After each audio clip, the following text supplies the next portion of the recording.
Au Secours catholique, un test inhabituel. Des Français natifs ont passé le test de langue obligatoire pour les étrangers qui souhaitent obtenir la nationalité française.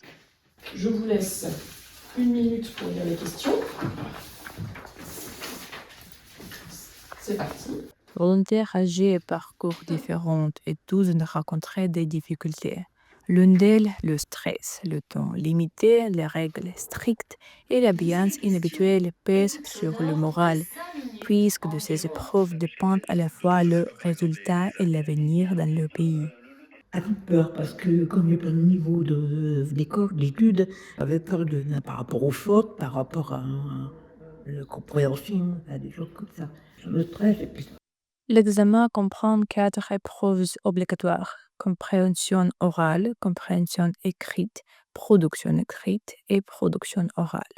Les participants ont été surpris par le vocabulaire avec des mots rares et spécialisés surtout utilisés en médecine, littérature ou administration, rarement dans la vie quotidienne. Même pour l'exercice 1, le vocabulaire employé, pour un Français, je pense comme moi, ça va. Mais c'est vrai que pour des étrangers, ça va être compliqué. Donc, ouais, j'ai eu quelques doutes des fois. Plus difficile, c'est au niveau des compréhensions, du texte.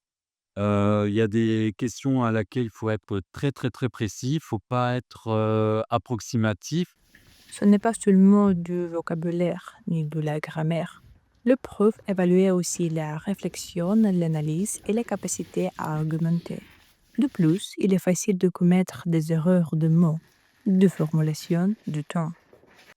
Plus c'était en réflexion, même en incompréhension, notamment sur, l'épreuve écrite, où il fallait avancer des arguments mères pour la non-création du jeune, de bus. Je pense que c'est pas quelque chose qu'une personne, fera dans sa vie réelle, et ça a peu de lien avec la réalité en soi et c'est pas ce qui devrait être recherché dans ce type d'examen.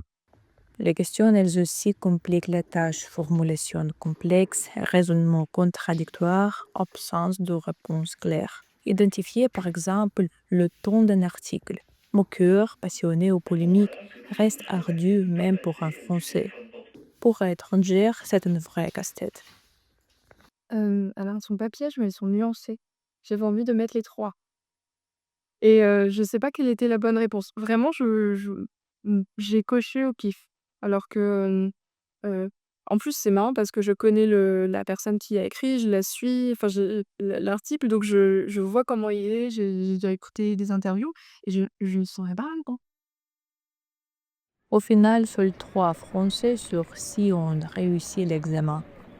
Et si le test a été difficile même pour le locuteur natif, pour un étranger, il ne s'agit plus d'un simple test d'intégration, mais d'une véritable épreuve.